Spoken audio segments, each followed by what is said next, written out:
Que bom estarmos juntos mais uma vez no programa Revivados por Sua Palavra para estudarmos a Bíblia e ouvirmos a voz de Deus. Hoje, Ezequiel capítulo 10. E nesta sequência de estudo da Bíblia, um capítulo por dia, nós temos orado sempre para pedir a sabedoria do Senhor, a iluminação do Santo Espírito, para que a gente possa compreender a revelação do Senhor e termos sabedoria para praticá-la em nossa vida. Eu gostaria também de lembrar você de promover a palavra de Deus, divulgar a Bíblia através da hashtag RPSP, que significa Reavivados por Sua Palavra. E a gente espera você também lá nas nossas redes sociais, o PR Evandro Fávero, você pode encontrar tanto no Facebook, Twitter ou Instagram. E você pode também acessar o portal da TV Novo Tempo, que é o novotempo.com, e conhecer ali desta forma mais sobre a Bíblia, mais sobre a Novo Tempo, mais sobre a Igreja Adventista. E será um prazer para a gente enviar para você, inclusive, estudos bíblicos, artigos, totalmente gratuitos. Com esse pensamento, vamos orar? Querido Pai, bondoso Deus, te agradecemos pela oportunidade de estarmos juntos e oramos mais uma vez confiados no nome poderoso de nosso amado Senhor e Salvador Jesus, que é o nosso Deus, que é o nosso amigo, que é o nosso Salvador. Em nome dele oramos. Amém. Então vamos lá. Ezequiel capítulo 10. Aqui fala da visão das brasas de fogo, a visão das 4 rodas, a visão de Deus abandona o templo, né? A visão das brasas, por exemplo, acesas, que deveriam ser espalhadas sobre a cidade, se encontra no verso 1. No verso 8 ele tem ali a visão dos querubins. Vamos dar uma olhada então no verso 1. Logo no início aqui do capítulo 10 a palavra diz: Olhei e eis que no firmamento que estava por cima da cabeça dos querubins, apareceu sobre eles uma como pedra de safira, semelhando à forma de um trono. Olha o verso 2 também. E falou o homem vestido de linho, dizendo: Vai por entre as rodas até debaixo dos querubins, e enche as mãos de brasas acesas entre os querubins, e espalha-as sobre a cidade. E ele entrou à minha vista. Vou lendo alguns versos a mais para a gente pegar o contexto. Os querubins estavam ao lado direito da casa, quando entrou o homem, e a nuvem encheu o átrio interior. Então se levantou a glória do Senhor de sobre o querubim, indo para a entrada da casa. A casa encheu-se de nuvem e o átrio de resplandecência da glória do Senhor. O tatalar das asas dos querubins se ouviu até o pátrio exterior, como a voz do Deus Todo-Poderoso quando fala. Eu li até o verso 5. No verso 1, então, o profeta vê. Ele olha e vê, tem uma visão. Ele começa dizendo, olhei, né, no verso 1, né? Olhei, e aí ele começa a descrever o que ele viu. Né? A visão descrita em Ezequiel, capítulo 1, verso 15, e também até o verso 28, ela reaparece. E na expansão do firmamento, ela é vista como antes, ou seja, a semelhança de um trono de safira. Ezequiel, ele não menciona ninguém sobre o trono, mas o fato de que havia um ser ali fica implícito, de forma verbal, falou o que ocorre no versículo seguinte. Depois aparece aqui a figura de querubins, nesse texto que nós lemos, né?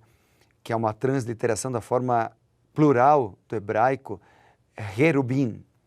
Então, os querubins, do capítulo 1, eles correspondem aos seres viventes que aparecem depois, várias vezes, em Ezequiel. No capítulo 1, por exemplo, aparece lá seres viventes. Na teologia hebraica, um querubim é um ser de natureza sublime, natureza celestial, de forma humana, porém com asas. Então, querubins, eles guardavam os portões do paraíso. Se você ler lá em Gênesis 3, por exemplo, capítulo 3, verso 24, você vai ler sobre isso. As estátuas em cima do propiciatório, no lugar santo do santuário celestial, tanto no tabernáculo, no deserto, quanto também no templo de Salomão, elas eram chamadas de querubins. Querubins que entre eles havia ali o Shekinah, que era a presença viva do Senhor. Isso você encontra em Êxodo 25, em 1 Reis 6, 1 Samuel 4, 4 e em 2 Samuel 22, verso 11. Então, os querubins, anjos, com a forma de homem, com asas, porém anjos poderosos de Deus. Deus envia seus anjos, não só para cuidar o seu templo, como envia seus anjos para cuidar também cada um de nós. Cada um de nós temos um anjo protetor, um anjo da guarda, os seres mencionados por Ezequiel, seres vindos de Deus para cuidar dos seres humanos fiéis a Deus. No verso 2, aparece a expressão ao homem, ou seja, o capitão dos ministros de juízo. Aqui aparece logo no início, falou ao homem vestido de linho. Ele recebe a ordem, então, de encher as mãos com brasas acesas, espalhar sobre a cidade. É uma figura de linguagem, uma ilustração que simboliza a destruição da cidade. Não se sabe ao certo se esse símbolo, na verdade, significa o meio pelo qual ocorreria a destruição, ou se era simplesmente um símbolo, mas o que o texto está dizendo é que o templo e a cidade, eles seriam destruídos. E eles foram, de fato, depois queimados pelos caldeus. Segundo Reis 25, 9, depois Apocalipse 8, 5 também faz uma referência. O verso 4, que eu mencionei aqui, aliás, que eu já li, ele menciona, e o verso 5 também, ele menciona os querubins. No verso 4, ele diz assim, se levantou a glória do Senhor sobre o querubim. No versículo 5 diz ali a asa dos querubins. Então a forma singular no versículo 4, ela é usada em sentido coletivo. Há algumas Bíblias, por exemplo a Septuaginta, que conserva o plural. Ou seja, os movimentos da glória do Senhor podem representar que a presença divina se prepara para deixar o templo. No verso 5, onde aparece ali a voz, o fato de as asas estarem em movimento sugere que os querubins, eles se preparavam para deixar o templo. Então, o Deus Todo-Poderoso, mencionado aqui, que é um título frequente de Deus, muitas vezes esse Deus Todo-Poderoso, aqui aparece como El Shaddai, mas muitas vezes ele aparece como simplesmente a expressão El, que é Deus, especialmente lá no livro de Jó, em que há 31 citações de Deus como o nome El. E ele aparece aqui, El Shaddai, o Deus de paz, El, que é o Deus Todo-Poderoso. Esse Deus dá ordem aos anjos, os anjos o representam e os anjos o servem também. Mas o anjo também, eles adoram a este Deus Todo-Poderoso. A presença dos anjos no santuário terrestre, elas apontavam para a realidade, o fato de que os anjos adoravam o El Shaddai, adoravam o grande Eu Sou, o Deus Todo-Poderoso que cuida dos seus filhos. O verso 6 diz assim, tendo o Senhor dado ordem ao homem vestido de linho, dizendo, toma fogo dentre as rodas, dentre os querubins, e ele entrou e se pôs junto às rodas.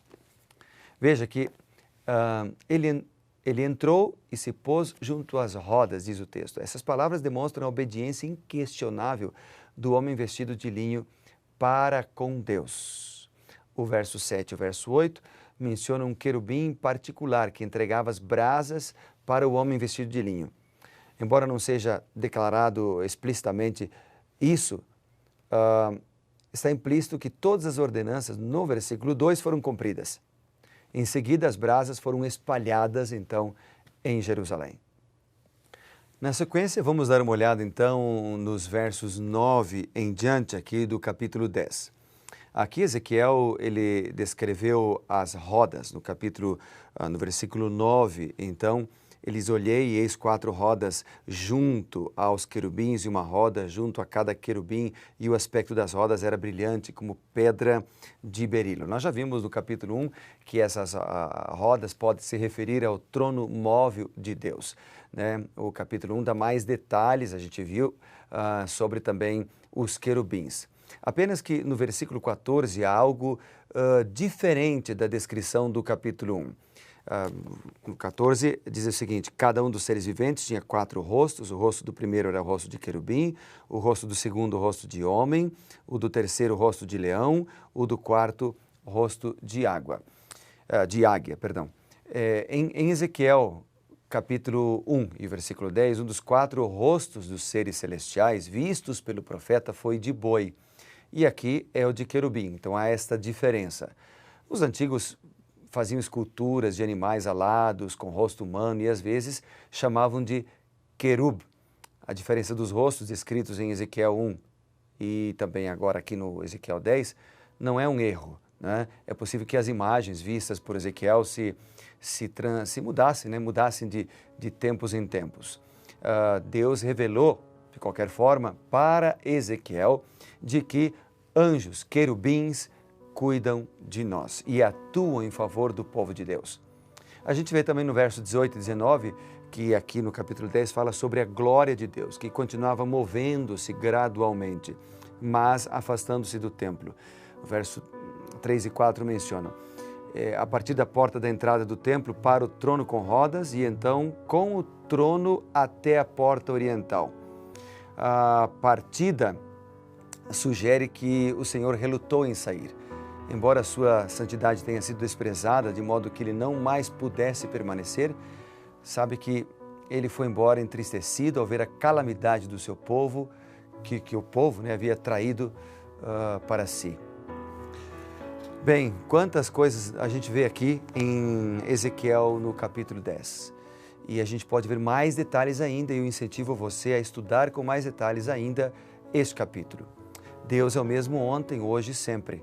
Ele está ansioso para ouvir hoje seus filhos pedindo sua ajuda e implorando sua promessa. Busque de Deus sabedoria e Ele certamente lhe dará. Vamos orar por isso? Querido Pai, bondoso Deus, muito obrigado pela Tua direção e sabedoria para conosco. Ajuda-nos a compreender Tua palavra, pois nós oramos sempre em nome de Jesus, que cuida de nós e que manda seus querubins para nos proteger. Em nome dele nós oramos e pedimos. Amém.